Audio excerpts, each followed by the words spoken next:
and welcome to Tuskegee Mayors of Thou Pride of the Swift-Growing South, a 5-part series of those who served as African-American mayors within the historic city of Tuskegee, Alabama. Hello, I'm your host, Jagady Colbert, the Honorable Lawrence F. Haygood, Jr. Hello, Mayor. How are you doing today? Doing great. How about yourself, Brother Cole? I'm well. Thank you so very much, Mayor. And by the way, everyone, we are broadcasting this from the annals of the historic Tuskegee Municipal Complex, the mayor's office, where all 5 of the mayors serve the city of Tuskegee. Mayor, it's been a long time coming. I'm so happy to see you again, and it's just a wonderful time to be alive here in Tuskegee, Alabama. Yes. Let's start out with something very simple. Okay. Please inform those who you are, whose you are, and where you were born. Okay. Lawrence Tony Haygood. I was born in Tuscaloosa, Alabama. Parents were Lawrence F. Haygood Sr. and Benny Shepard Taylor Haygood. My father was born in Coffee Springs, and they moved in Macon, Georgia. He came to college at Stillman College in Tuscaloosa, and that's where he met my mother. Stillman? Stillman College. Okay. They're Stillman College graduates. Okay.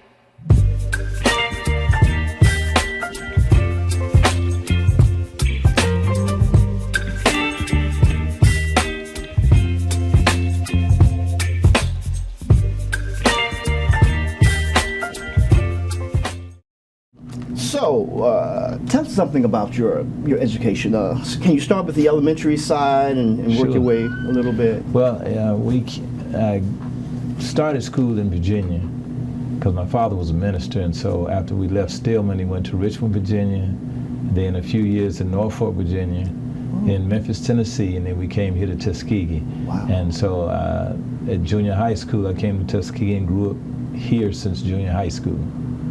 Finished Tuskegee High School in 1970. You were the Indians, correct? If I'm not mistaken. Tuskegee Indians, that's Tuskegee Indians, that's right. So, in that elementary process, did it go from first to 8th, or first to 12th? What did it do? No, I went from 1st to 6th, and then went to junior high school. I attended Hamilton Junior High, which was also Hamilton High in Memphis, Tennessee. That's where I first started playing football, and then we left there and came to Tuskegee, and so high school was here in Tuskegee. So now you're in Tuskegee. You're in historic Tuskegee. Was it a big change coming from those other places, being a predominantly African-American setting? Did you see or feel the difference in the change from where you had just come from? In the cities, it was a definite change because, you know, it's a predominantly African-American city, African-Americans operating everything. In the schools I came from, they were predominantly segregated schools, so you're always in all-black schools. You know, you spoke of something about being segregated in schools. Were you matriculating, or did you attend school when Governor Wallace did what he did by didn't he send the state troopers to He Tuskegee? sent the state troopers to Tuskegee and to stop Tuskegee from integrating the schools, but they were integrated. We came in the class, 3 classes behind the first class. So we were about 60-40 white, black when we came into the school. Okay, that was a whole different kind of animal at that time. Yes, it was. Different way of thinking. So in your school years, whether you were not in Tuskegee or within Tuskegee, name a person that motivated you to probably where you are today. Name a person that motivated you in your education process. In the educational process, I have to say Lucille Carey Keaton. She taught at Tuskegee High School, and then she taught at Tuskegee Institute High School. But she was a very demanding teacher. She was a very caring teacher. She was an English teacher and had a very high standard. She had attended New York University, and she wanted everybody here to know what it was like to be at the highest level of performance in terms of English, reading, literature. That was just the standard she set. We had to learn things like the poem If. We had to know it all the way through. Henry Wadsworth Longfellow, I can recite it today. 2 or 3 other poems. You couldn't pass a class unless you knew every word of it. Wow. And knew what it meant. And I would say that that motivation was not wasted on you. because you are sitting in the seat right now. So let's talk about some things on the mayoral side. Sure. Before your time in office as mayor, what concerns did you see here in Tuskegee that motivated you to serve in the office of mayor, to maybe make things better with some of the things that you maybe thought you wanted to correct or enhance or bring to this area? Sure. I think one of the key things was to enhance conditions here in the community and take advantage of economic opportunities. I have a business background, having minored in economics, and I knew if some business things were put together and we had development here, the city could, improve. You have to have resources. And this is a very historic city. There were some things done early on, but we went through a period of challenges. There were some changes made when, after integration came in, a lot of people moved out. So it was a matter of wanting to enhance what we had here. We have so much history here. Mm-hmm. This is a very historical setting, and a number of things have been done here. So I wanted to see if we could lift it to another level and bring back some of the things that we experienced when I was younger here, in terms of sports and athletics and recreation and some of the things, that great opportunities that we had in this community. You spoke of some of those things that you said that you wanted to bring before you were mayor. But before you were mayor, to become mayor, you have been working diligently in so many different ways, and you did not have the opportunity, or we probably neglected to say, where you matriculated in your post-secondary institution schools, your college, because you've had to go to those schools, and you will tell us in 1 second. Because see, you work with the BTW Economic Summit Planning Committee, you work with Housing, Urban and Development, you was the president of Southern Community College, you work with the Tuskegee University Extension Program, and you're a grant writer among so many other things. Right. So coming out of what college allowed you this opportunity to do some of those things that I just named? Well, when I left Tuskegee High School, I had a full scholarship, one of African Americans, to Rhodes College in Memphis, Tennessee. And I completed Rhodes in 4 years, then came back here and did some work, and then returned to school, did additional work. I completed work at Auburn University, Montgomery, and MBA, did additional work at Crandall School of Management and Purdue University and Georgia Tech in Atlanta. And this is economics, business, what are these fields? Management, science, and business. Wow. MBA. Crandall didn't teach MBA, did management science. So did Georgia Tech, because they're engineering type schools. That's correct. So it was mainly getting training in management, science, and the Masters of Business Administration. And I would think, well, I don't have to think, I know that all of those courses and all of those things that you've done, successfully completing those tenures at those institutions of higher learning, serve you well. Oh, yes. Because you are implementing those things today, every day. But I'd like to ask you this question. Sure. All of the 5 African American mayors in Tuskegee who served Tuskegee was under either one or the other type of government. Right. Can you tell those who don't know what are those 2 type of governments and which ones you are within now, serving in now? You have originally, we had a strong mayor form of government here in Tuskegee. Then it changed to the manager council form of government. We operate under the manager council form of government, which the manager is over the day-to-day operations pretty much, and the employees. The mayor plans and coordinates as the key elected official, along with the council, the policies and direction of the city. But yet and still, the mayor is an intricate part of the entire endeavors, all of the endeavors. All the time. All the time. They keep you busy. It's supposed to be a part-time position, and it's more than full-time. It's more than full-time? More than full-time. Wow. Anyone who really works with the position would tell you that. Not speaking of any one of the 5 or anyone in particular at large within the community, which would you prefer at this current time? Very definitely a strong mayor form of government that they previously had. And many are asking to go back to that. We work with the manager council form of government, and it doesn't seem to work very well in a smaller rural community or an African American community. And even a small rural Caucasian community, Otala, had it at one time, and they repealed it and went back to the mayor council form of government. that being because citizens expect the mayor to get certain things done. In order to get it done, you have to have that authority. If you work with the manager, you have to go through the manager, you have to go through the council, it's a back and forth, and people will go between the different individuals or entities. A strong mayor form of government, they're going to go to the mayor's office and expect the mayor to get it done. The mayor works with the staff, the council, and tries to get the job done in combination with them. Well, you know, I can remember quite vividly when you sought the office of mayor. It wasn't successful the first time. Right. And then people were still saying, "Go, Tony, go, go." And you kept on going. Right. You kept going until you reached the mark. Now you are here. Tell us some of the things that are occurring within Tuskegee that's progressive. Well, I think the biggest thing, we've reestablished a strong relationship with Tuskegee University. I was at the Booker T. Washington Economic Summit actually today with President Morris, and we're working on projects together in this community.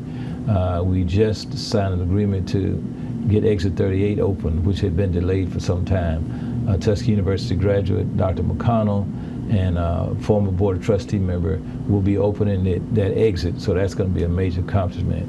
We have our first industry inside the city of Tuskegee, a South Korean automotive industry, which is a $130 million investment here. Just as part of the investment, will employ initially 170 people, could go to as many as 300 people. And that's a major accomplishment for us to have it inside the city limits, and the kind of revenue it will bring to this community, and the kind of opportunities it will bring for other businesses to plug into that. And so we've got great opportunities there. We have our airport terminal open, named after Colonel Herbert Carter, who was a famous Tuskegee Airman. Wow. And then his wife's picture's in there as well, because of what she was, one of the first accomplished female pilots in the state, black, white, or otherwise. That's correct. So we have that new building out there. So we're excited about that opportunity. And several other things that we're doing that will show themselves soon in the community. Well, you know what? All of those things that you have just highlighted us with are fine things, and we look forward to more even occurring, because this is Tuskegee. Yes, it is. And Tuskegee is not just known a couple of miles in radius. Tuskegee is known within the international community and the national and local levels, and you're the mayor. Right. What do you see Tuskegee, or where do you see Tuskegee being in the next 5 to 10 years, even after you're gone? Sure. In the next 5 to 10 years, I see us going to a position where we'll be a stronger community. One of the things, we had challenges when we came into office, so we have economic challenges. So we had to get the community, the city itself, in a strong financial condition. That was important because when we had the opportunity to get this industry here, the city had to help borrow money for the utilities board so they could put up a new substation to take on this massive industry that we're bringing into the community, because they're going to need a lot more power. But we'll receive that money back 10 times over because of the amount of money that will be generated by the power that they use, and also by the amount of gas that they use, which also generates money for the city. Yes. I see us, progressing in the sense that we'll have levels of growth. We'll have people return to Tuskegee and occupy some of this abandoned housing that had been vacated over a period of time. I think you'll see people coming here because of not only the history and the growth of the institution, but in the community where we redo the downtown. I think you'll see that redone in the near future, and a vibrant downtown brings people back in. We will have some young and middle-aged people move back in here, because as you revitalize the downtown and refresh things here, people start to look at it and see it as a place of choice to come to, which at one time people were not looking at coming into our community. But a number of things that have happened lately, we've seen a lot of visibility for our community, positive visibility, and people are asking more about it. You speak about how it's known worldwide. I had went to, when we were working on the T-100 jet fighter plane. Well, I think it's critical that we have support from alumni and other friends throughout the United States. This is a project that it will be determined by the U.S. Air Force at the highest level.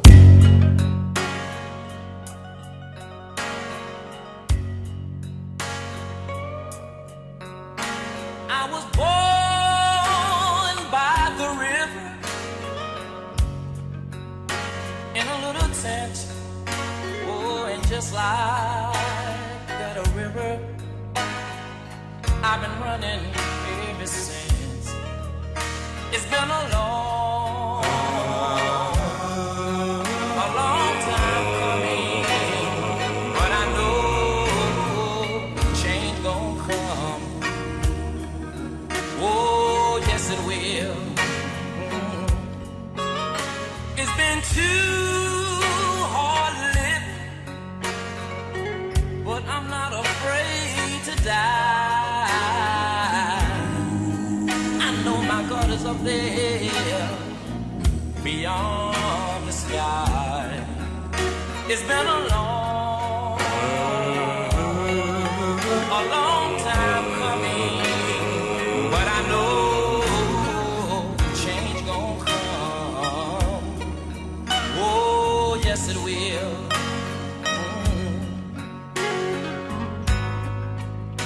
Then I go to my brother, and I say, brother, help me please.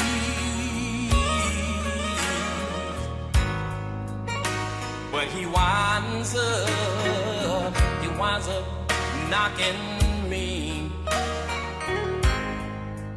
back down all on my knees. And oh,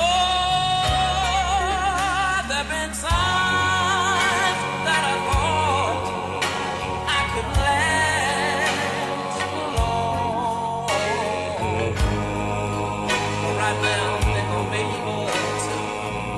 able to carry on. It's been a long time coming, but I know change gon' come. Oh, yes it will.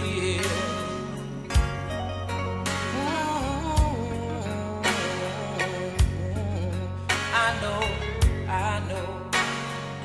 know what change is gonna come from me and you.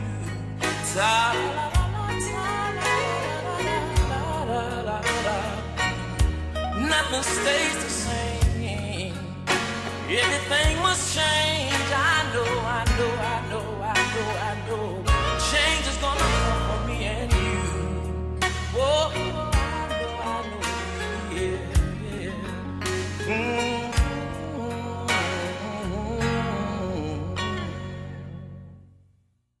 When we were working on the T-100 jet fighter plane for the Air Force and competing in that, no one thought we had a chance. Out of all the applications, out of all places in the world, we came in number 2.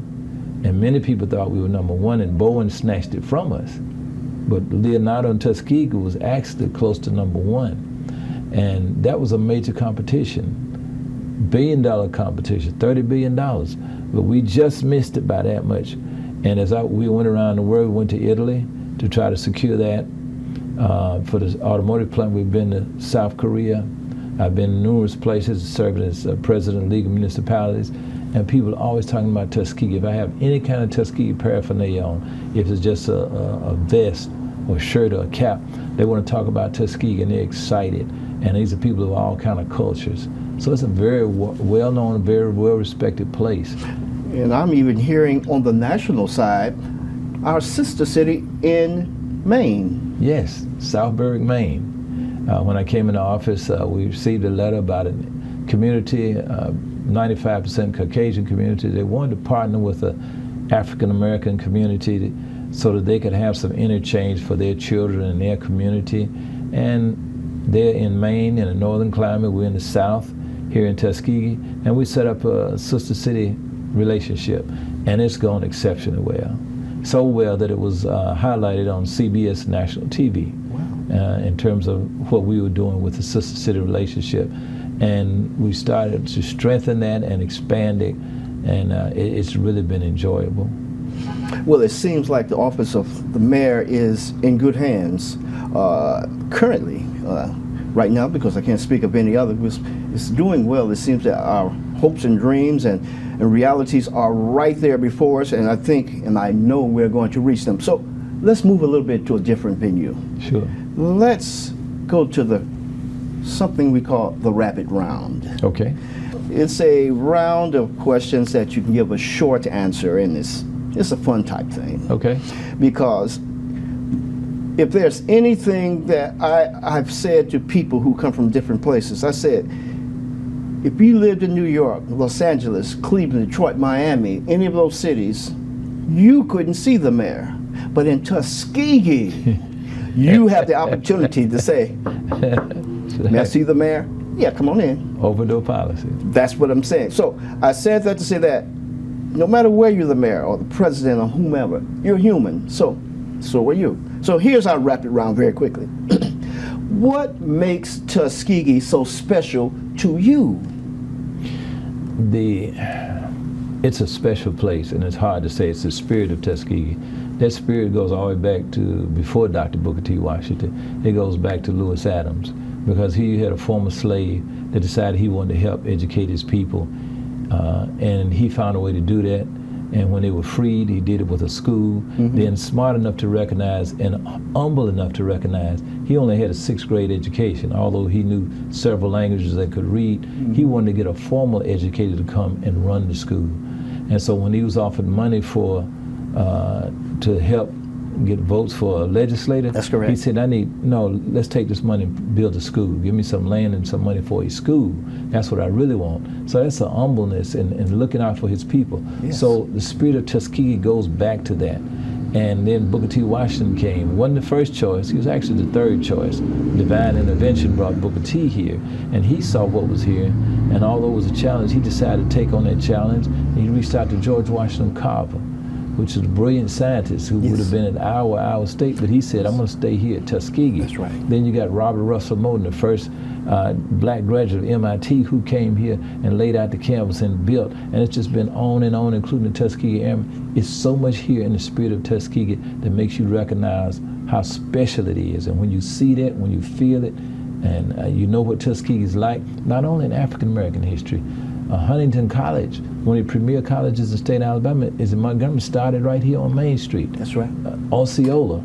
Yes. You talk about Florida State, that's their mascot, came right out of Macon County. That's right. Indian chief who escaped the Trail of Tears and went south, was a creek and went south and formed the Seminole Nation, led the Seminole Nation. So it's so much here in the spirit of Tuskegee that builds you up and makes you want to do more. We're a proud, historic African-American community that's done some major things throughout the United States and throughout the world. When you talk about Gomillion versus Lightfoot case where they tried gerrymander the city, the Supreme Court precedent-setting case right out of this small community. That's correct. People like Fred Gray, Attorney Fred Gray, people like, I used to see like William Dawson at the service station, and I would see him and say, Dr. Dawson, I'd be shocked as a young man seeing somebody like that, a world-renowned composer. How about Chief Alfred C. Anderson? Chief Alfred C. Anderson played tennis with Lionel Richie on a regular basis. It's just so many great things in this community. That's what you appreciate. You appreciate the people who were here, who coached us when we were in Babe Ruth League and Adult League baseball. It just was a good feeling. It's a great place. You're good correct. People. So now, how do you spend some of your pastimes? You have any hobbies? My biggest hobby is I enjoy being in the woods, hiking. I'm a forester. Is that right? Yeah. Oh, wow. And so it gives me a chance to air my head out too, because out in nature it's just quiet. I can come down, I can breathe, I can relax, but I've always enjoyed the forest. What, if it means anything, what is your star sign, astrologically? Aquarius. Aquarius, which means you were born in what month and day? January 22nd. January 22nd. It's on the cusp of Capricorn. Okay. If you, Mayor Haygood, could have a one-on-one conversation like we're having now with anyone that ever lived on Earth, who would it be? It's a hard question. You say ever lived on Earth? Ever. Ooh, that's a hard question. That I wouldn't know right off. One I would think about, to be very honest with you, naturally President Obama. Even beyond that, it would be Nelson Mandela. Oh, wow. The number of years he spent in prison unjustly. 27 came years. Out, yeah, 27 years, came out, was not bitter, and led his country. And the people who put him in prison, he worked with them. That's a powerful person. I read his book, Long Walk to Freedom. He's an amazing individual. I was in Atlanta right after they freed him and went to Georgia Tech Stadium when he came in with Andrew Young. And when he spoke and said America, and he raised his hand, the whole place was in tears. Everywhere I looked around, people were standing in tears because his spirit was that strong. A person like Nelson Mandela is hard to beat. That's right. You know, it's just so many people you could name. I had opportunity to meet people like right here in Tuskegee. Dr. Martin Luther King Jr. was here. My dad was on stage with him, introduced him as a minister. Muhammad Ali was here. That's correct. And because my dad was a minister and introducing him, I got a chance to go up and shake his hand, and he showed me the rope-a-dope and embarrassed me and slapped me in the face when I looked down at his feet. But you meet powerful people like that, it's a real experience. But Nelson Mandela is a special spirit, and you just see that in him. But it's so many people, it's hard to say. And when you spoke his name, I can see your face brighten up, lighten up. Yeah. Still touches you. Yeah, it does. You think a person who sacrificed that much and went through that and still comes out on the other side positive. You read his book where in prison he helped encourage other people to stay, encourage the people who were in prison with him. It's just, it's a story. But you have some females who did some tremendous things too I could highlight, so.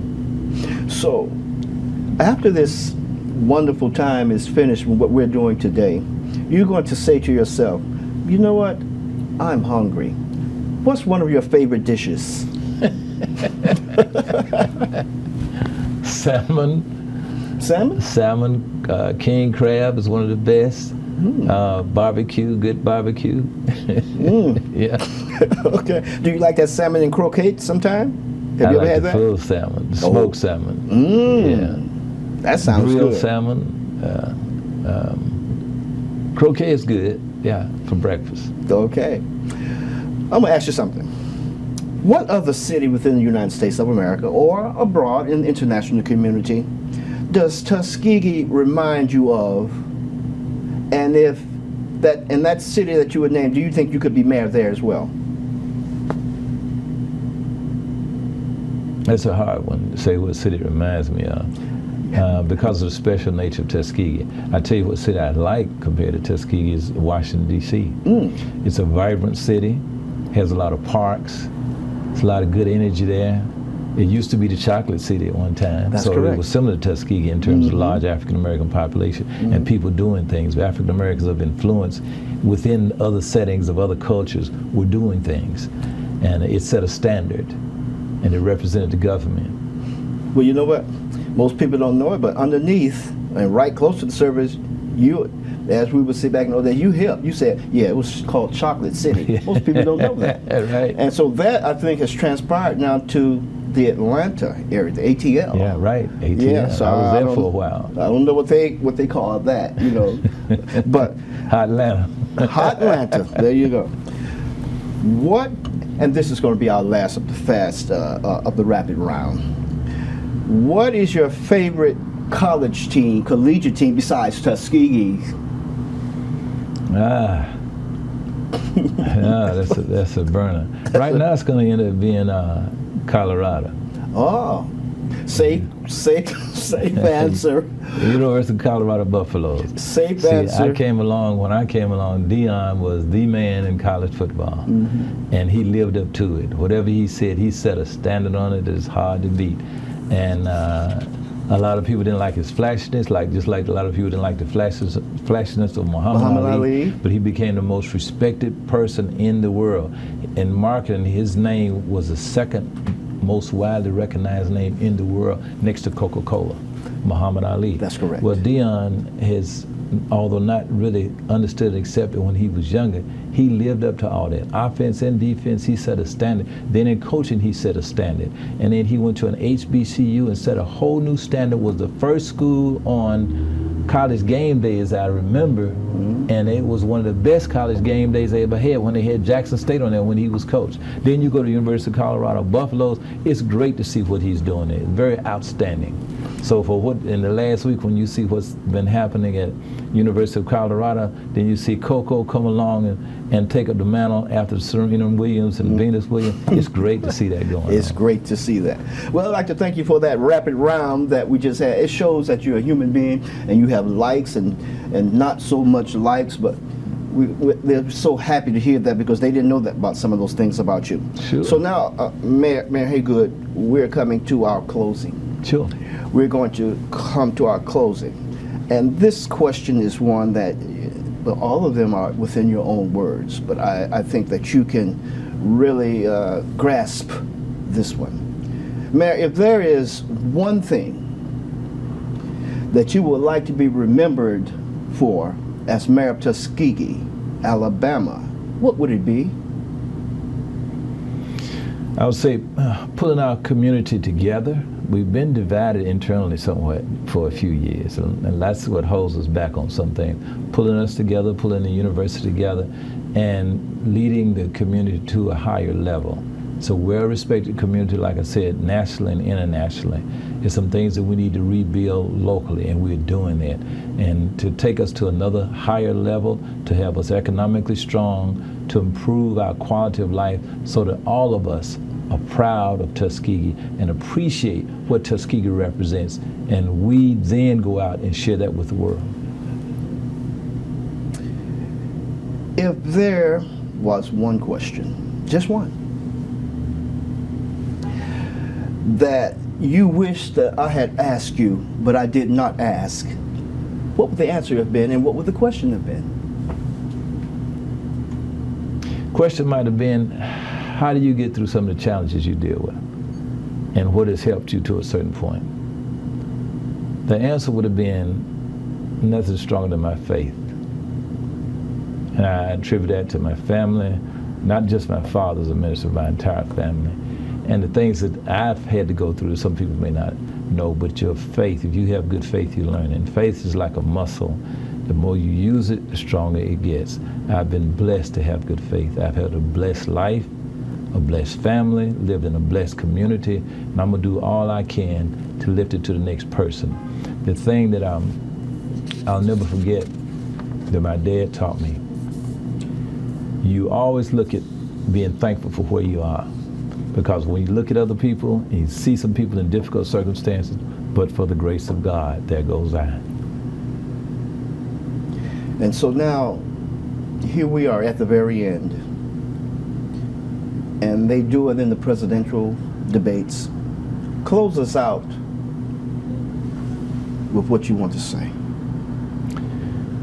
I think the key thing I would like to just say is that Tuskegee is a great place. Like I said, it's a special place. And it's because of some of the people who've been here, some of the contributions that have been made. The spirit of Tuskegee is good. You've seen people go from here and do some tremendous, outstanding things in different areas, from science to music to aviation, you name it, Tuskegee Airmen and others. And if we recognize that, if we draw upon what it has here, we can do good things, and we can do even greater things. And I just want to remind everybody, let's take advantage of that. Breathe in the air, breathe in the spirit of Tuskegee, bring out the best in yourself, make the contribution you can and share it with others. That's what we have to offer here, to do the best that we can, take in what this community gave us, and raise it to a higher level and share it with the world. Mayor Haygood, we'd like to thank you for allowing us to be right here within the municipal complex, the mayor's office. And we would like to thank you as well on the WWW, the World Wide Web, for tuning in to find out about the Tuskegee mayors. Wow, 5 of them that are African American, and they are well remembered. And we're here right now with the one and only, the current mayor, Lawrence Haygood Jr. And so for Jesse Harris, producer, cameraman, many other things, I'm Jagady Colbert, your host. And so for the Tuskegee Television Network and all of the other networks that will air this, we say Bye-bye.